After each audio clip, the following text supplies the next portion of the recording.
Hello, guys. Welcome to today's episode on Gospel Story. Today, I have a guest with me, and please help me and welcome Pastor Kevin. Thank you, sir. Thank you very much for having me. Thank you so much. Okay, sir. So, please, can you tell us about yourself? Okay, what am I saying? Okay, my name is Kelvin Chikeluba Kelvin Daniel Ugochu. Okay. That's my name. You're a pastor, right? Yes.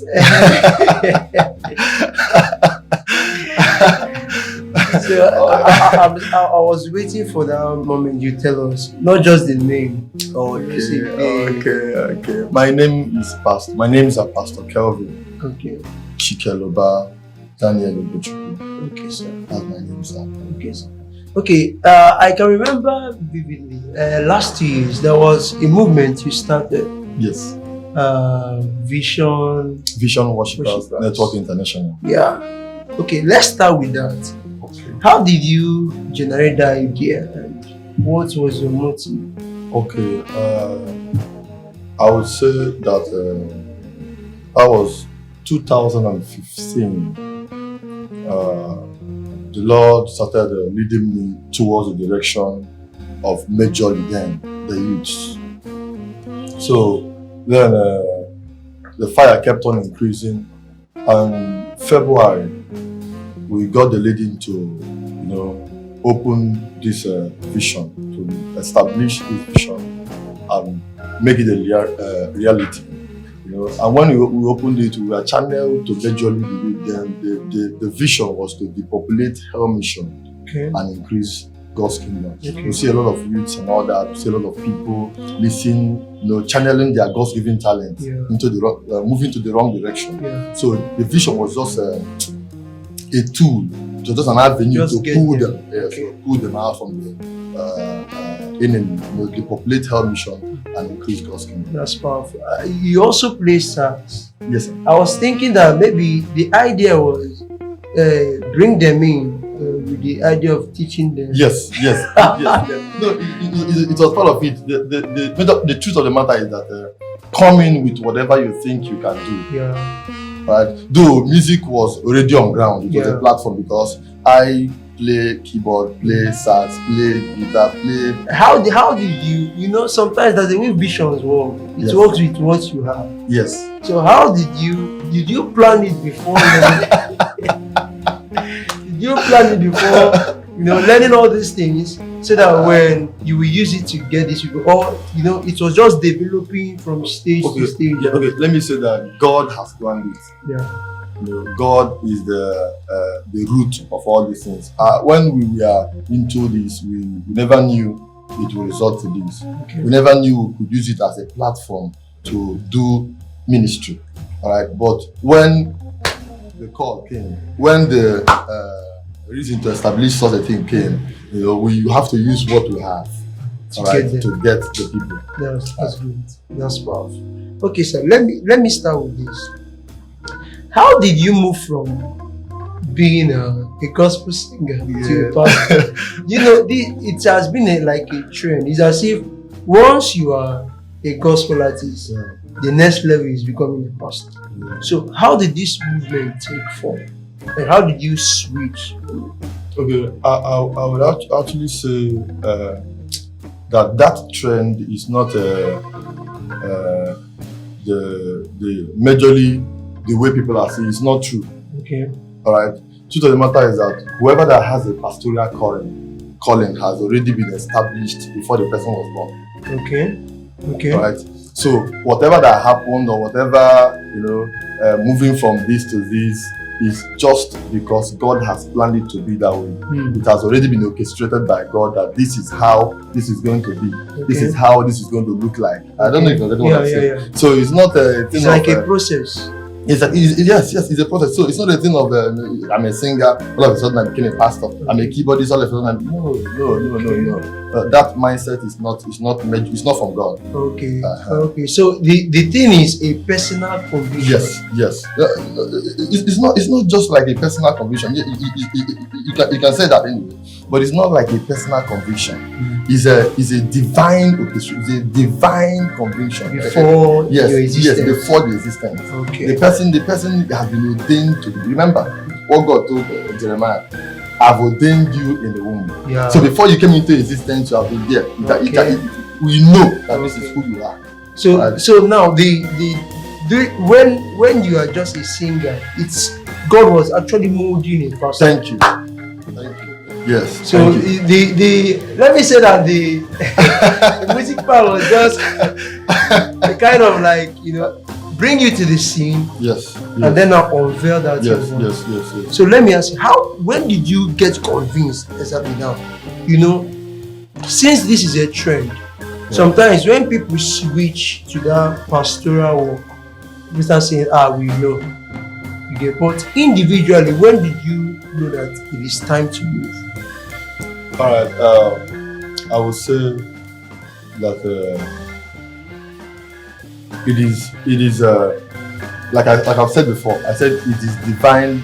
It is by divine orchestration. Now, remember when God told Jeremiah that I ordained you from your mother's womb. He was ordained before now, but he didn't manifest immediately. So there is time and season for everything. Once the time comes, everything around you begin to speak. Everything around you begin to talk about it. Okay. All right, and it was made known to us even before now. And even in the ministry, people have prophesied, saying all manner of things. You are this, you are that, you are that. But we said no. We're not going to move into this except we confirm ourselves. Okay. Except God speaks to us through this, Yeah. and we are sure. Okay. And to crown it all, it has been confirmed by my Father in the Lord. Okay. All right. So I think the major confirmation that moved me to ministry is the confirmation that came from my Father in the Lord. Okay. All right. So that was the major conviction that I have, Okay. and I said that this has to start. Oh, wow, that's great. Okay. Now you are young, and ministry attracts beautiful ladies. I love God. Now, as a young pastor, it's not easy, having sisters around, Yeah. and most of them are having you as a prayer point. Revelation. So now, how do you control? How do you manage? How do you set that boundary? Okay. The truth of the matter is that it wouldn't have been easy if God is not in the scene. But since God is there, everything became easy. But I will also say that your sincerely here is trained by the grace of God. And in fact, I celebrate my father, Pastor Hilary. I appreciate that man and his family and his ministry. Because he has been the one that has been training us on a daily. He has been. And also, I want to also say that by the mercy of God, we have been able to pass through some of these challenges. Some of these challenges are talking about the opposite sex now. Yes. Yeah, and to me, I created a little bit social distancing. Okay. Because there is a way you approach some persons and they start nurturing some things in their mind, even without you being aware. So you have to, create a little bit social distancing. And there are some other things I did. The way I am now, I'm not saying it's bad, it's good. All right, but as a pastor, as a young pastor now, I can't have a female secretary. It's not bad, but I personally can't have a female secretary because you're watching yourself. Yes, because I'm watching myself. And also I can't counsel a lady at home. Every counseling has to end in the church, and even in the church, I can't sit with you alone counseling in the church. No, somebody must be there. A third party must be there. So because you're still wearing flesh. Yes, because this is flesh we're talking about here. You understand? Even if you're not moved, another person can be moved. Yes. So we have to take some of this caution and all that. And one of the biggest things that have kept me moving is that I am afraid to lose what I carry. I tell you the truth. The biggest gift I have, the biggest asset I have as a young man in life now is the anointing of God on my head. So I am too conscious. So I am cautioned on a daily.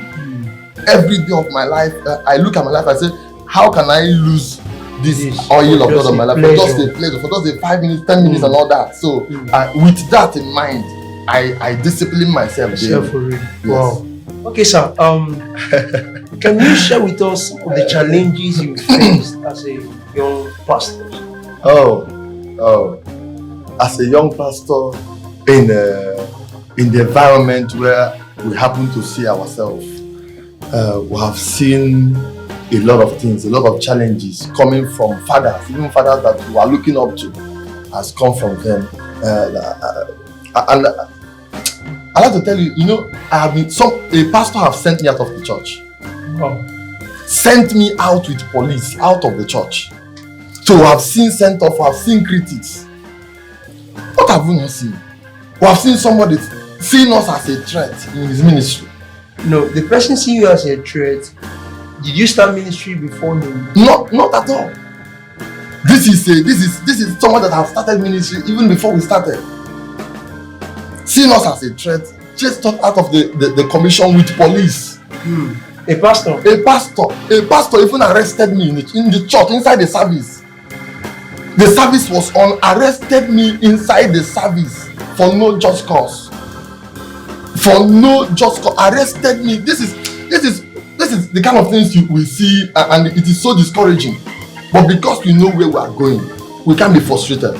Some of these things are distraction. Thank God for a woman that spoke up, that the Lord used to, pull me out of that wickedness.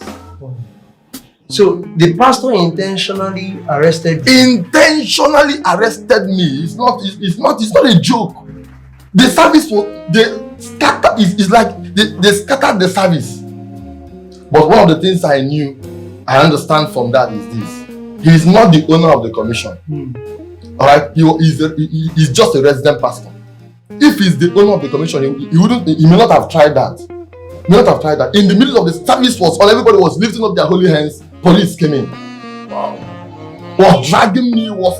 In fact, some persons the fight started in the church because some persons were saying, no, this is wrong. While some were saying, move him. Pastor has said so, move him. So they were trapped at what the pastor said. Yes. And what they are seeing. Yes. That is so amazing. It's disorderliness in church. Honestly. So we have seen even critics during my birthday, I think 2018. Some persons came up and said they saw people celebrating a beast. It was a write-up of, it's still on Facebook, that nobody should tag them with this rubbish, that people are celebrating a beast. How can and you see, these are people have called my father in the Lord from here that we are. Called my father in the Lord, telling him, remove your hand from this young man. He has missed it. Yes. So what's the major cause of it? I can't really say. But if you ask me, I will see it. Maybe I don't know. They are seeing me. I don't know if they are seeing me as a threat or they are seeing. I don't know. But in all things, I see this as a way. God is just training me. He's just giving me a story. Yeah. All right, because I know there is a glory ahead. Yeah. So for me to get to that glory, there must be a story. There must be what to tell. All right, and one of the things I'm thanking God for is, giving me this heart, giving me this focus. I never looked to those challenges. So you forgive them? I forgive them with everything in me, and I'm moving forward. Bible says, I shall build my church, and the gate of hell shall not prevail. I shall build Calvin, and no human beings can be a gate too. Yeah. Yes, when he's talking about gate, he's talking about human beings. They can be gate. So I shall build Calvin. I shall keep building and rebuilding Calvin. Keep molding Calvin. And the gate of hell, no individual, no human being, no brother, no sister Lawo, no uncle Lawo, no Baba Lawo can stop it. Yeah. Yeah. Coming back to the elderly ones fighting the young ones in ministry. I think, what would you suggest? What would you say is the major reason In this, let me. I'm still talking about the area where we find ourselves. There is much attack from the fathers, majorly.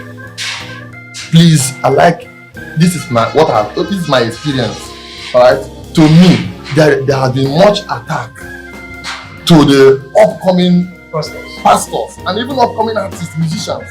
There is this attack, there is this arrow, there is fight. They're coming in on daily basis, as if you are a threat to their ministry, as if you want to outshine them. I don't understand, but I like to let you know that every genuine father, everybody that calls himself a genuine father, must be ready to project his son above him. Must be ready and have it in mind that this my son must be greater than me. So they want to. So it's a mindset. It's a mindset. So they want to suppress the sons. They want to play God over the sons. I don't know if you're getting me. And they are also laborers. Yes. Okay. So this is a major challenge, especially in this area where we find ourselves. Major challenge. Now, as a singer. Once a singer. And now a pastor. This has been a very controversial, stuff when it comes to singing and pastoral job. Yes. Most singers say we should be paid. Pastors are paid. Yeah. So we as minstrels, as people that handle, we also should be paid. Hey. So now, since you've moved from that level of being a singer, I think now you have an idea of what they are requesting. So can you place a balance? Yes. Okay, that means you are asking me if they should be paid or not, and if they should be paid, what reason? Yes. Okay. If you ask me like the way you have asked me already, I will say if you say no, they shouldn't be paid, you are right. Then no. If you say no, that music ministers shouldn't be paid, nobody should give them a dime, you are very correct. And if you still say yes, that they must be paid, you are absolutely correct. Now I'm going to be picking it. This is a question that so many persons are looking for answer. I'm going to just be picking it from this side and this side. Now if you say no, one of the things you are going to check first is the principle of the commission and the belief of the pastor.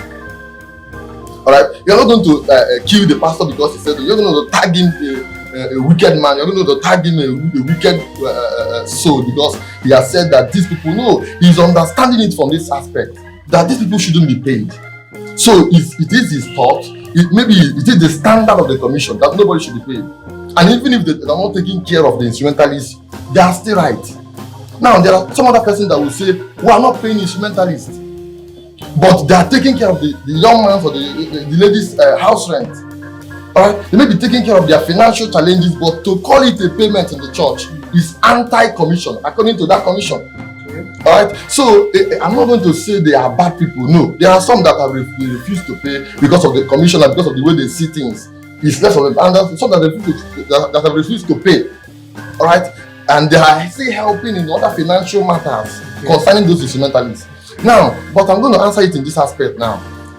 If you say yes, you are correct. How do I know? Because I've once been an instrumentalist that play on instrument by the mercy of God. Now, these people have been in their shoes. Some of them, they don't have anything doing again. Some of them, this is their business. Some of them even studied in school, sir. Are you getting me? Somebody went to school, studied it about 5 years, and came out and he became a professional in it. And you are telling me you're going to pay? No. That's the way doctors go to school and acquire those degrees, and they are practicing it. Even if I'm a doctor and I treat a church member, the church member should pay me. If I treat a pastor, the pastor should pay me. I don't know if you're getting what I'm saying. So except if he's giving me money and I'm saying no, I want to drop it at the apostles' feet. Glory. Are you getting what I'm saying? So that one is different. But if you have to pay me for my services, you are still right. So it's a service. It's a service. Okay. It's still right. Now, if I want to, and it doesn't make me not to be rendering it unto God. it is still unto the Lord. Alright, but you got to understand that There's an this is attachment my on job. it. Yeah. This is my job. Okay. This is what I do. The way others open shop in their open business, Okay. open up their shop, and they're looking for customers. This is exactly the way I open this thing as a business. Okay. Alright, so And for you personally, you will pay your insurance. yes, I will. As the ministry, even if I'm not doing that now, I am taking care of their transportation. Okay. I am doing some things that I learned it from my father, Pastor Milari Odo. I'm telling you the truth. In fact, apart from church, there are some resources that flow from him to the instrumentalists.